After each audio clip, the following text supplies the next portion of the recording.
Te Wero 2017 inspired Māori leadership in education. Tēnā tātou, kia ora Dale. Not only jumping rivers, you're jumping my prep time as well. Hoi anō, kia ora tātou. Tēnā tātou I aku tini whanau, ngā upoko o tēnei wahanga o tātou, te wahanga akoranga mā. Mō tātou tamariki mokupuna me ki, tātou katoa tēnei wā.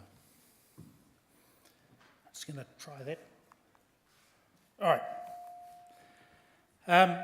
I'm very careful to caveat this. This particular voice belongs to a manager in Te Runanganui o Ngati Porou, not the tribe proper. So I better get the qualifier out there fairly early on. And that's about as interactive as this session's going to get. So settle down. Te Wero. So I understood the headline theme. Te Wero. Oh, here you go. It's got fast twitch fibers like myself. Okay. Anei taku wero ki a tatai. Ask not what your iwi can do for you. You can finish the back half of that statement as you see fit. Hoi anō. I don't worry that you'll fail. I worry about the consequences if we all keep failing. And if you'll indulge me for a moment, I did 100 level statistics at a tertiary level, and I did it many times. So I thought I'd better unleash and somehow repay you taxpayers for all of that effort. So I want to cover a few areas, and if this is conspicuously missing my passionate propaganda around our reo actions and strategies, it's because let's take those as read. Let's take our commitment to our reo, our tiganga, all of that mahi, all of that commitment as read, and I want to drill into and spend this time with you as our leaders in this space, talking about the hugely challenging landscape that we all occupy. I don't know if you saw the report released by, of all outfits, the Institute of Chartered Accountants of Australia and New Zealand.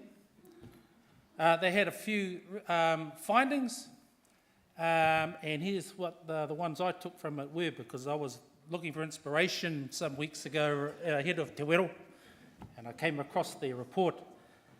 Inequality, particularly in education, threatens future prosperity in low-income Māori and Pacifica communities, especially as technology changes the nature of work, disruptive technologies. National prosperity relies heavily on the education system to give our workforce, to give us the skills we need to compete. And unless those skill gaps are closed, the impact of disruptive technologies, and do I understand there was some discussion around this morning? May have been. Will be concentrated in regions like the Tairāwhiti. So I want to talk about regional economic challenges, and I know we've got a lot of leaders and participants in that space here too today. And I was going to subtitle this slide, Auckland Sucks, because it does. Economically it does. It sucks the lifeblood from regional economies, and our urban centres suck the lifeblood from our rural economies. And that's the fundamental regional economic challenge. And here in the Tairāwhiti, where most of our industry backbones are primary sector related, almost overwhelmingly, we face industries that will be vulnerable to disruptive technologies, to mechanisation, to all of those changing needs of industry and workforce ahead of us, and we're not well positioned to absorb those changes and roll with them. So we've got a region that has a disproportionate workforce that is low to no skilled and is pegged to primary industries, and those sectors we've got socioeconomic problems right now, and we're going to have larger ones rolling forward unless we disrupt the disruption. Add to that, for the Ngati Porou part of our region, our district, other overlay factors, isolation, depopulation, and poor economic infrastructure. So, Census 2013, I'm not sure you're going to see that well, but on the far right-hand side is the census data for the New Zealand population. In the middle is the Gisborne district population data and some indices that I've drawn on the left-hand side around qualifications of our workforce or labour market, our concentration in work occupations, and incomes in this district vis all of New Zealand. So the red is where we're faring worse than the rest of the country. The rest of that other stuff is age profile, and I'm not necessary to draw any judgments about that for the purposes of this discussion. So we are less qualified. We have less qualified persons in the professional rankings. We earn less. That's personal median incomes for all of us here who are 15 years and older in this district by around $4,000. We've got a hell of a base of our pyramid of 15-year-olds and plus who are getting by on $20,000 or less per annum. And we've got much less at the top of the pyramid in the 50,000 or more.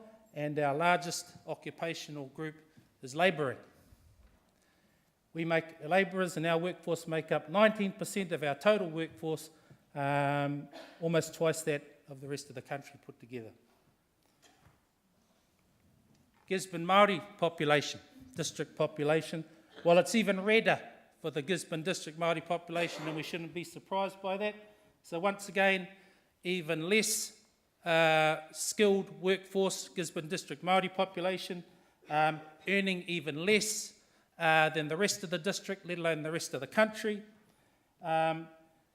Almost more than half of our income pyramid are 15-year-olds or adults in this district getting by on $20,000 or less.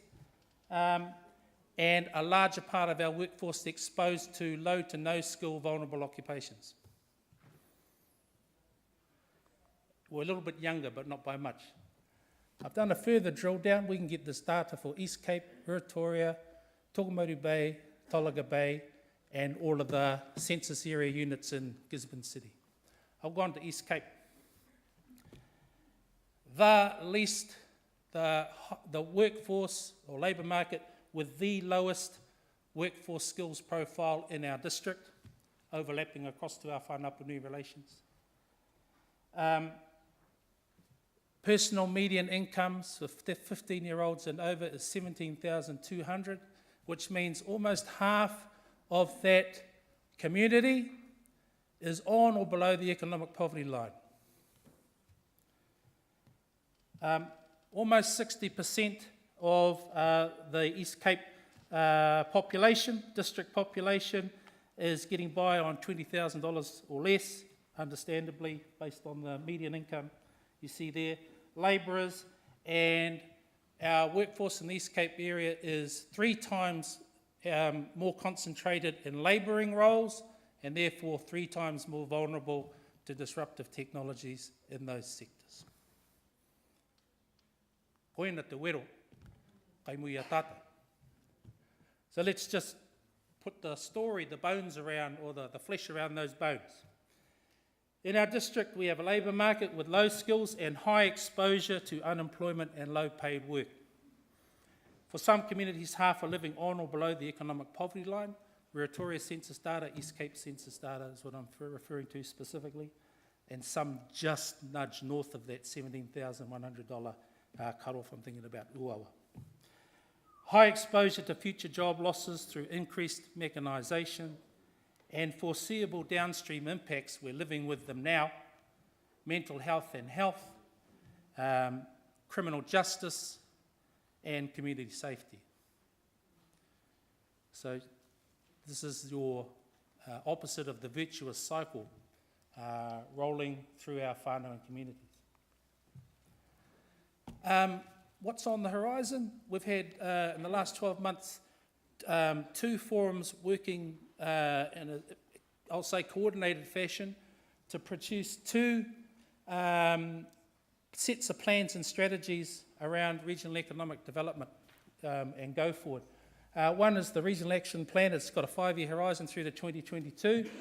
And cornerstone areas for industry growth are around wood processing, are around tagged to the aquifer recharge, Makodi, around horticulture, around apiculture, that's manuka honey, bees, and around tourism. And that might be right for the next 5 years. I think there's around 1,200 new jobs pegged off the back of these growth scenarios. But I come back to things like low-skilled occupations across those industry types, the increased threat of mechanisation. So there might be a 5-year horizon that looks great, but what comes after that? In the Māori economic strategy discussion, Kimi hia he oranga, a little more blue skies. Apiculture, particularly in terms of getting Māori land blocks and trusts into the higher ends of the value chain in and around that new growth industry. For Tairāwhiti, aspirations around supporting whānau communities to look at small to medium enterprise startups and cottage industries, to diversify away from primary sector as much as can be done, and tapping into natural resources and points of difference. Cultural tourism, niching within that wider tourism forecast, and IT, and why not? We've got to figure out how to, but we've certainly got to be looking beyond industries that have sunsets unless we're very, very vigilant or hell of a innovative. At the school gate is too late, is the second part of this. I didn't mean to bring everybody down. Are there any questions? I'll just roll through and make some time saving.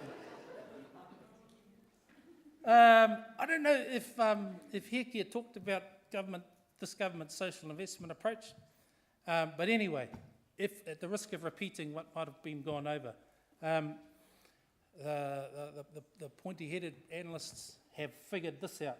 There are 4 factors, and if you get any combination or 2 or more of these things at play, you are saying, you are identifying the tamariki mokopuna,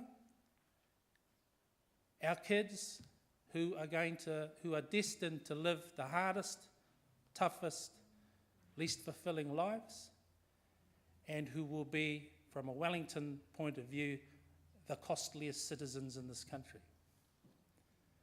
So here are these 4 factors. Being brought up in a household that has been receiving long-term social welfare benefits as the primary income.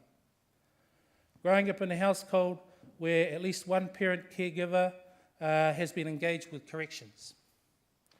Growing up in a household that has been engaged with child, youth and family, or oranga tamariki now. Growing up in a household where mum has no or low qualifications. Too much gets put on mum, but the science is backing it up too. If we've got tamariki mokopuna in our midst, in our communities, who are facing that at home, 2 or more of those factors, we can plot their life course and life choices now.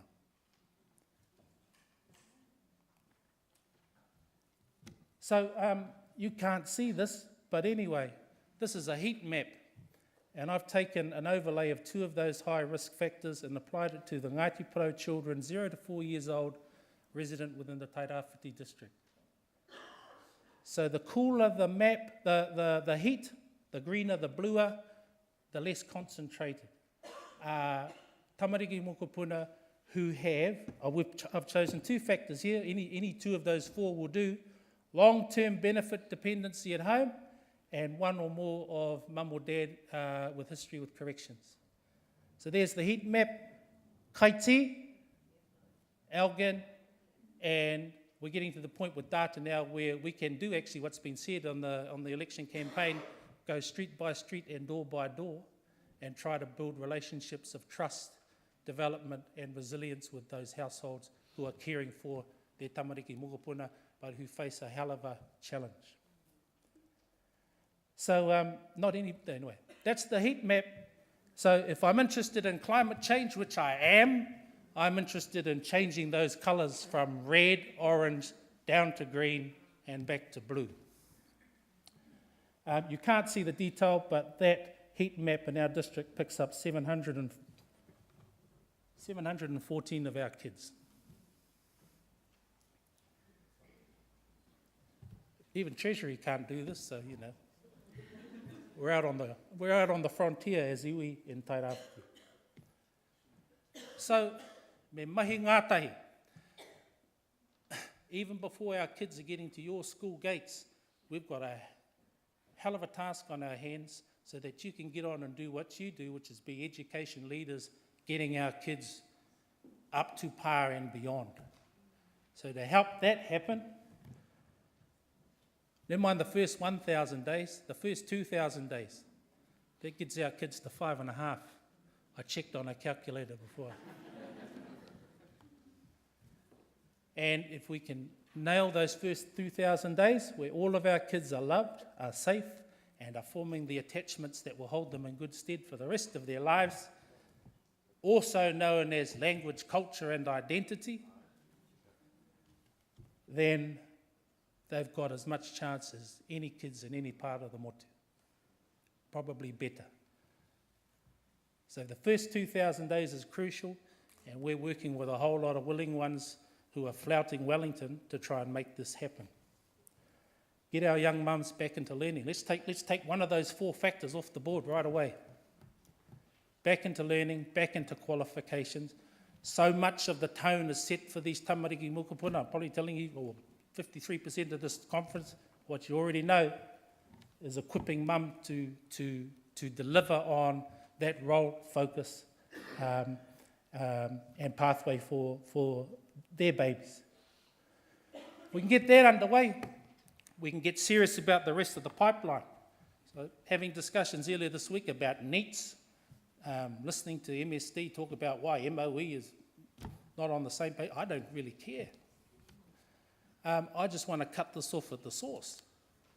So let's not worry about our 18 to 24-year-olds, the so-called NEETs. Let's pack in where the interventions around our Year 9 kids at the transition point, at the attendance point, at the retention point. And then let's roll through to Year 10 where they're faced with NCEA choices, and let's get industry and the economic agencies in this region of ours putting spotlights on high growth, high value roles, career pathways that have futures for our communities, our workforce, our kids. So that's what all the social agencies need to be doing to help manage what state our kids are in when they're getting to the school gate. Our economic agencies, let's work across each other. Last slide. To lift the skills of this Tairāwhiti workforce aligned to growth scope and higher value sectors. Let's grow and attract higher value sectors and job pathways here in Tairāwhiti, and let's get serious about lifting GDP. Now that might all sound far right, wanky, liberal, or conservative, but we need to be a living wage economy. If we're going to resist the pull of Auckland, which is sucking, we need to be a living wage economy, and the economic part of ourselves here in the district. If we want those 2,000 days of love, attachment and nurturing, we need to get our economy to the point where paid childcare at home parental leave is real, not a moi moi a. And that's it, really. Kia ora tata.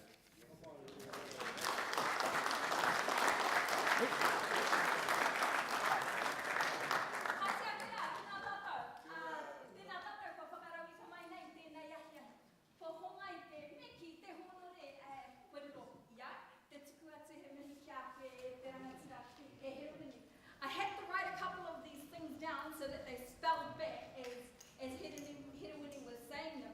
You know, we're all aware of our regional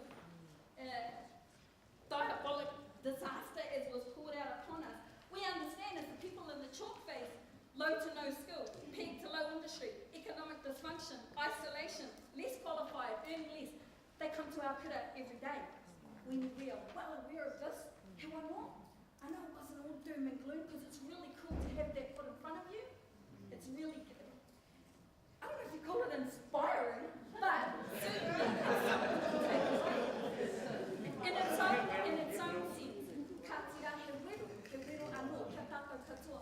I just want to reflect also on what Hekia talked about earlier. She praised teachers, and she said that teachers have a lot of power in their hands. You know, maybe it is up to us to try and help, support, especially those of us not the kāinga, to come on board and help possibly change some of these sad things we heard. He wano, that's right.